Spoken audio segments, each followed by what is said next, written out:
Selamat pagi, senang sekali saya Rosmi Rahma kembali menjumpai Anda dalam program Redaksi 33. Kami akan menyajikan informasi penting untuk Anda dan berikut di antaranya. Kita awali Redaksi 33 kali ini. Kecelakaan kapal terjadi di perairan Muara Berau, Kabupaten Kutai Kartanegara. Sebuah kapal yang mengangkut batu bara dengan muatan penuh terbalik setelah terbawa arus air.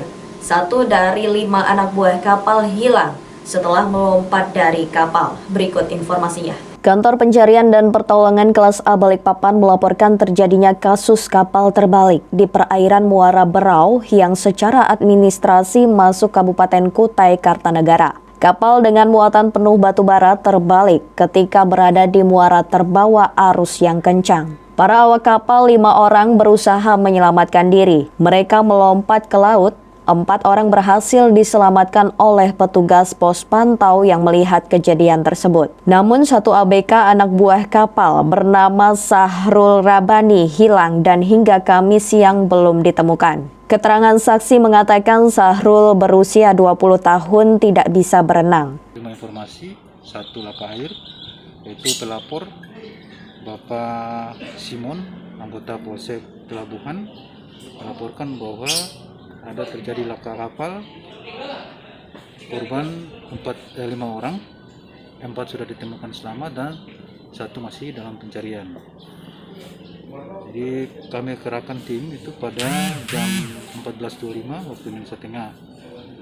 Jarak dari unit Samarinda itu kurang lebih sekitar 56 km. Jadi estimasi perjalanan tim SAR kurang lebih sekitar 2,5 jam perjalanan. Untuk korban atas nama Sahrul Rabani, umur 20 tahun.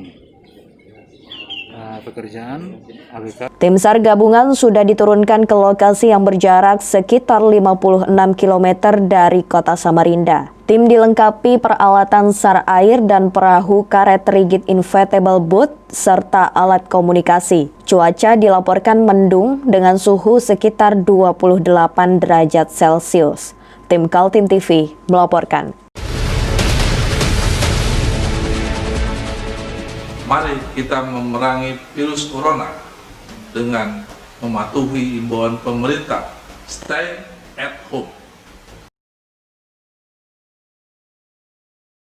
Kantor Pencarian dan Pertolongan Kelas A Balikpapan menerima laporan seorang nenek bernama Sewa menghilang dari rumahnya sejak 2 hari lalu. Perempuan berusia 65 tahun terakhir kali terlihat di sekitar jalan areal tambang batubara Bukuan Palaran Samarinda. Begitu mendapat laporan orang hilang, tim SAR dari Samarinda langsung bergerak menuju lokasi hilangnya seorang nenek bernama Sewa. Laporan baru diterima Kamis 10 September jam 14:45 setelah 2 hari nenek Sewa tidak pulang ke rumahnya di Jalan Rambutan RT 45 RW 11 Kelurahan Bukuan Kecamatan Palaran Samarinda. Baik, diinformasikan pada pukul 14.45 terima informasi dari relawan Samarinda Satria atas nama Chris bahwa telah terjadi kondisi membaiki manusia di sekitaran hutan Kelurahan Bakuan Kecamatan Palaran Samarinda di sekitar tambang area tambang di Palaran. Korban atas nama Ibu Sewa binti Lazo, perempuan umur 65 tahun, warga dari Jalan Rambutan Bakuan Palaran yang dilaporkan hilang sejak tanggal 8 kemarin. Korban dilaporkan terlihat di sekitaran jalan area tambang pada hari Selasa 8 September 2020. Setelah kami kontak dengan pihak berwajib setempat di Polsek dan juga rawan melaporkan memang A1 dan korban hingga pada pukul 15.00 hari ini jam 20 pada tanggal 10 ini korban masih belum ditemukan. Jadi kami menurunkan tim dari Kantor Pencarian Pertolongan Balikpapan mengirimkan 1 seru yang berjumlah 5 rescuer dengan membawa 2 alat yaitu rescue truck, kemudian rescue car, tambah alat GPS dan jangkar rescue untuk mengevakuasi mencari korban nanti di lokasi. Demikian yang dapat informasikan. Selamat siang. Tim rescue diturunkan pukul 15.00 waktu Indonesia Tengah, bergerak menuju lokasi kejadian dengan membawa rescue truk personel dan peralatan SAR hutan. Diduga nenek bernama Sewa hilang di hutan. Upaya pencarian korban sudah dilakukan pihak keluarga korban, namun belum membuahkan hasil alias nihil. Tim Kaltim TV melaporkan.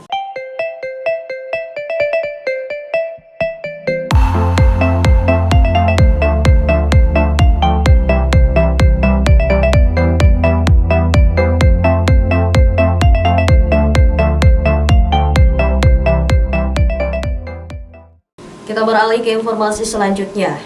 Jajaran Polresta Samarinda bersama Kodim 0901 kerja bareng menegakkan disiplin pelanggar penggunaan masker.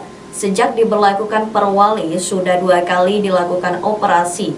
Lebih dari 60 pelanggar dikenakan sanksi. Situasi di Kota Samarinda sudah masuk berbahaya dalam penyebaran virus corona. Membantu pemerintah yang menerapkan sanksi bagi pelanggar masker, jajaran Polri dan Kodim kerja bareng melakukan operasi penegakan disiplin warga.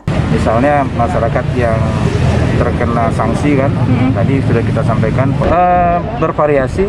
Kita lihat dari usia daripada pelanggar, misalnya kalau masih muda ya pusat-pusat, sambil didata, difoto, kemudian dinaikin ke mobil truk tentara dan Polri, minimal ada efek jerah dan malu lah.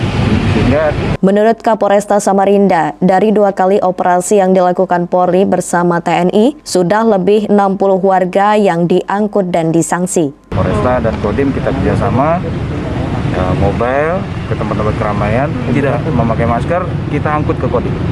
Bagi poskonya ya. Oke. Berarti banyak loh Pak yang di... Banyak, kemarin udah sekitar 60 orang. 60 orang. Selain menegakkan disiplin bagi warga Kota Samarinda sebagai upaya mencegah penularan virus corona lebih meluas, Polri, TNI, dan pemerintah juga membagi-bagi masker sebanyak 50.000 pieces kepada warga. Pembagian berlangsung di 3 titik dan dihadiri oleh Wali Kota Samarinda Syahri Jaang. Tim Kaltim TV, Hardin melaporkan.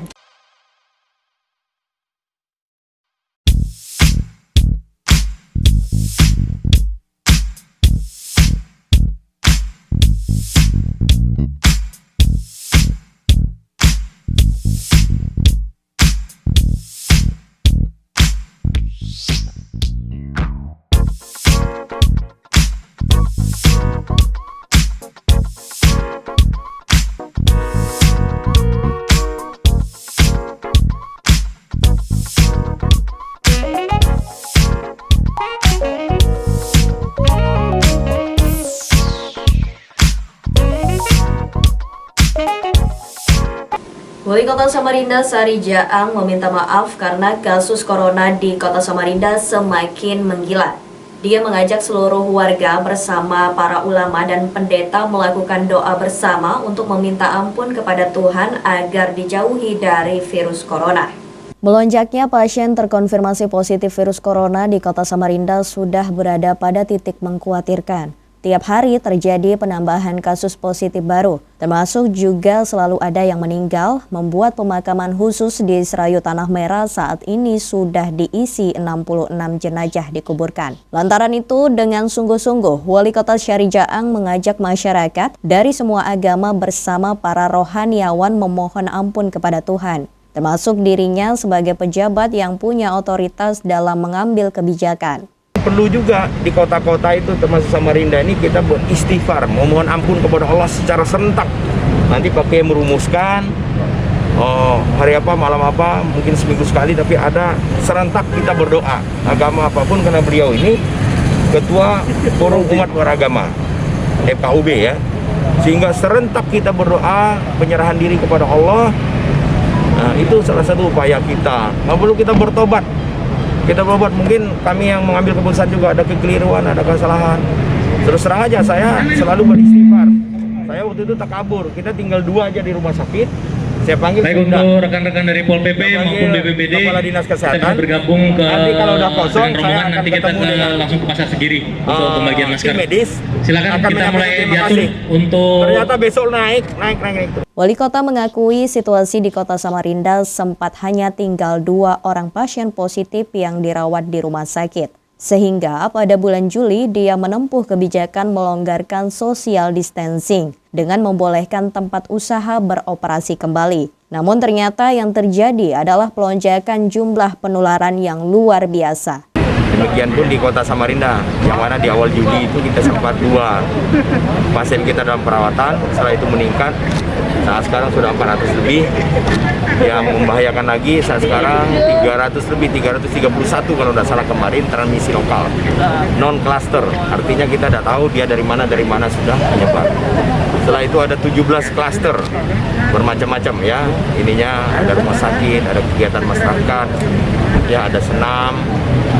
Oleh sebab itu, satu langkah utama kita adalah menjaga jarak, mencuci tangan, memakai masker. Dan ini juga merupakan instruksi daripada Bapak Presiden.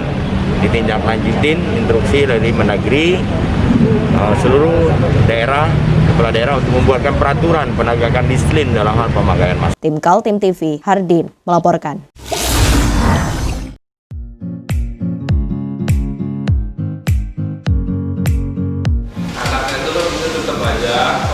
Cara mudah beriklan digital di Kaltim TV.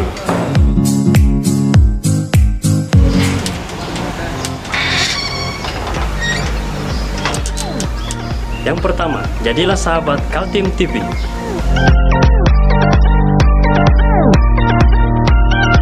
Dengan Rp1 juta, para sahabat mendapat 20 kali tayang di slot berita kamu.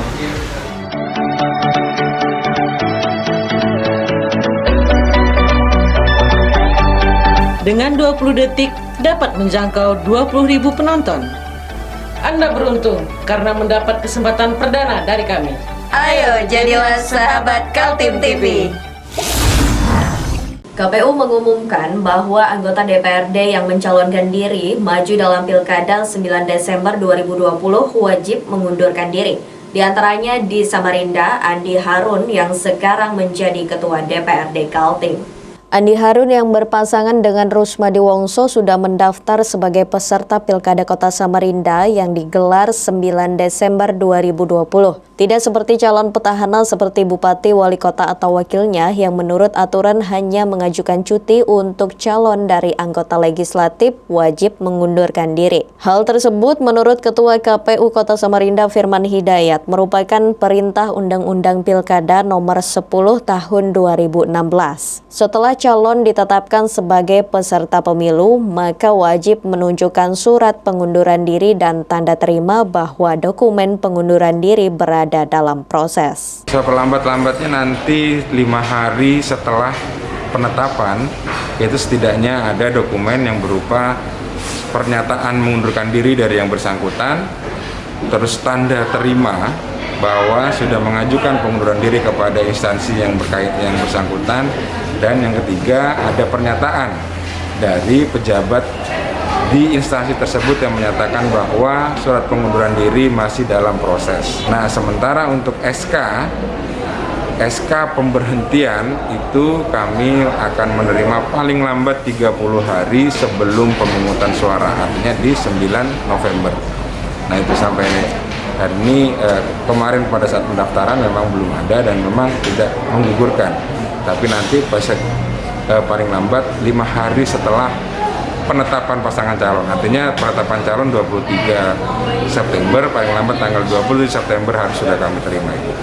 Selain Andi Harun, untuk Pilkada Samarinda di Balikpapan, calon wakil wali kota Tohari Aziz yang sekarang menjadi wakil ketua DPRD Balikpapan. Begitu pula Alpat Syarif, anggota DPRD Kota Samarinda yang maju menjadi calon Bupati Kabupaten Pasir. Tim Kaltim TV, Hardin melaporkan. Dampak pandemi COVID-19 mulai dirasakan kalangan dunia usaha. Salah satunya yang dialami PT Pulau Baru Mandiri di Samarinda yang kemarin didemo belasan karyawannya.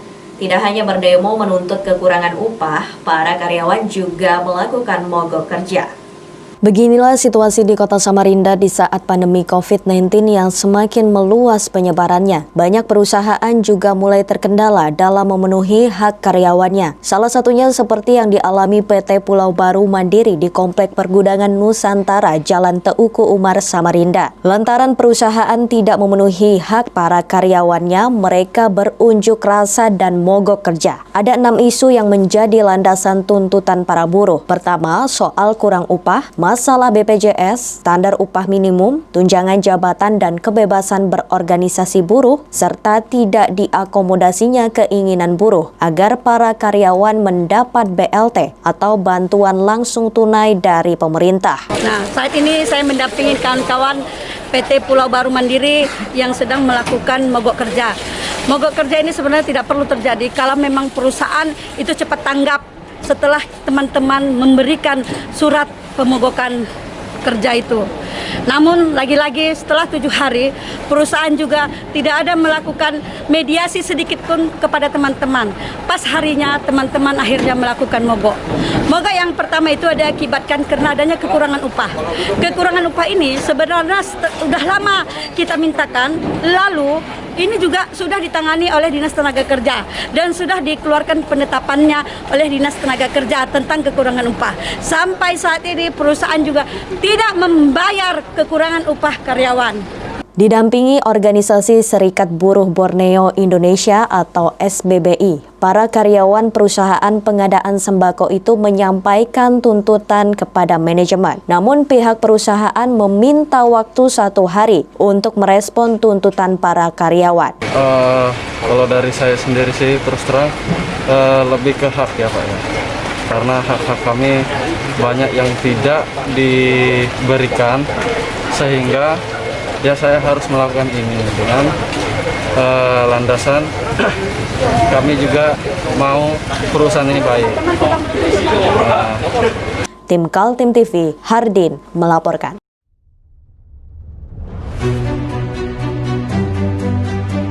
Hari ini kita ada kegiatan untuk membungkus sembako untuk dibagikan ke masyarakat yang membutuhkan karena COVID-19 ini. Semoga kita sukses semua. Harus kerjasama yang bagus. Pancasila! Pancasila! Pancasila!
Komisi Pemilihan Umum menetapkan daftar pemilih sementara Pilkada Kota Samarinda sebanyak 577.078 jiwa. Perhitungan ini masih tahap awal sampai nantinya ditetapkan menjadi daftar pemilih tetap dan finalnya ditetapkan menjadi DPT hasil perbaikan.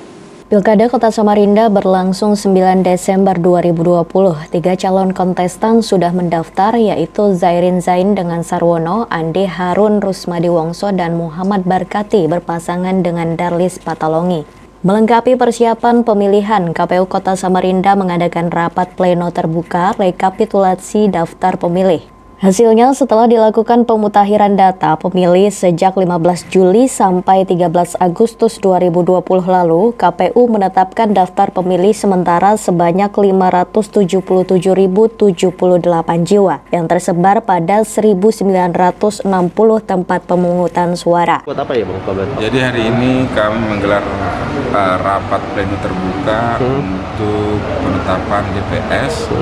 Tapi sebelumnya kita akan memplenukan soal daftar pemilih hasil perbaikan. Nah, daftar pemilih hasil perbaikan ini merupakan perbaikan dari kerja-kerja teman-teman PPDP, petugas mutakhir data pemilih yang bekerja pada tanggal 15 Juli sampai 13 Agustus kemarin. Nah, dan ini adalah hasil perbaikan yang dilakukan oleh PPS yang diplenukan di tingkat PPS dan hasil kerja perbaikan juga PPK dan sudah diplenukan di tingkat PPK. Nah, sekarang pleno di tingkat kota untuk memastikan bahwa tidak ada lagi perubahan angka dan selanjutnya kita akan tetapkan sebagai DPS atau daftar pemilih sementara.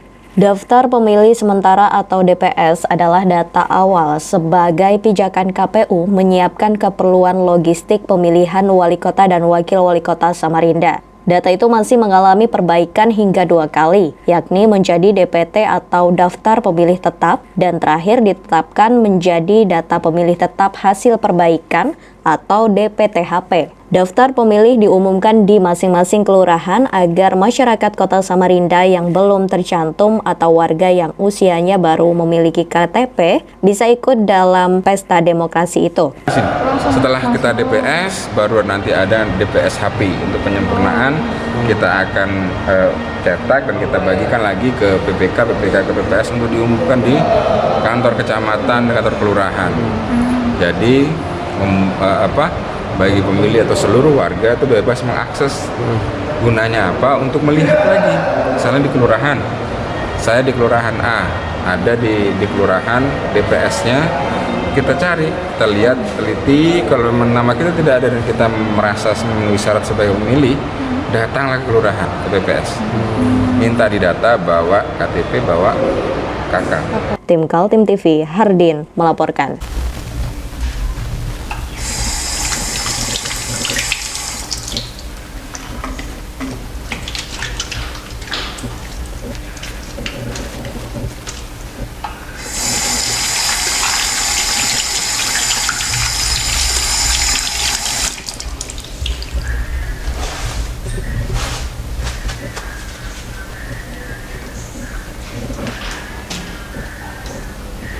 Meskipun di rumah saja, kita tetap selalu menjaga kesehatan, cuci tangan, menggunakan hand sanitizer.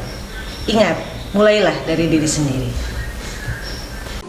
Demikian redaksi 33 kali ini. Informasi lainnya dapat Anda simak melalui situs website kami www.kaltim.tv, channel YouTube dan fanpage Facebook Kaltim TV. Untuk bisa mencegah penularan COVID-19, terapkan physical distancing, selalu menjaga kebersihan tangan dan gunakan masker yang tepat.